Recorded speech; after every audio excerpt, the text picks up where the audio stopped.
కేంద్రపాలిత ప్రాంతమైన యానాం విషయం చూద్దాం.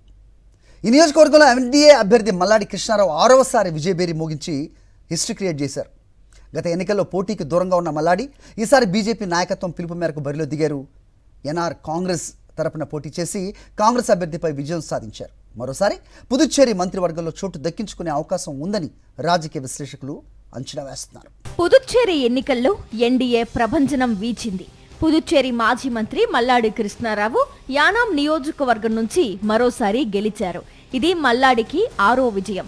గత ఎన్నికల్లో ఆయన రాజకీయాలకు దూరంగా ఉండాలన్న ఉద్దేశంతో ఎన్నికల బరిలో దిగలేదు. ఆ ఎన్నికల్లో స్వతంత్ర అభ్యర్థి గొల్లపల్లి అశోక్ గెలిచారు. ఈ ఎన్నికల్లో గొల్లపల్లి అశోక్ కాంగ్రెస్ అభ్యర్థిగా బరిలో నిలిచారు. బీజేపీ నాయకత్వం ఒత్తిడి మేరకు మల్లాడి కృష్ణారావు పోటీ చేశారు. 13 మంది అభ్యర్థులు బరిలో నిలిచిన మల్లాడి గొల్లపల్లి అశోక్ మధ్యనే హోరాహోరీ పోరు సాగింది. 37,970 మంది ఓటర్లు ఉన్న యానాం నియోజకవర్గానికి ఏప్రిల్ 9న ఎన్నికలు జరిగాయి. 94% పోలింగ్ జరిగింది.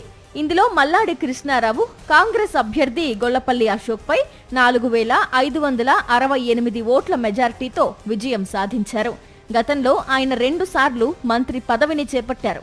ఈసారి కూడా ఆయనకు కేబినెట్లో చోటు దక్కడం ఖాయమని ప్రచారం జరుగుతోంది.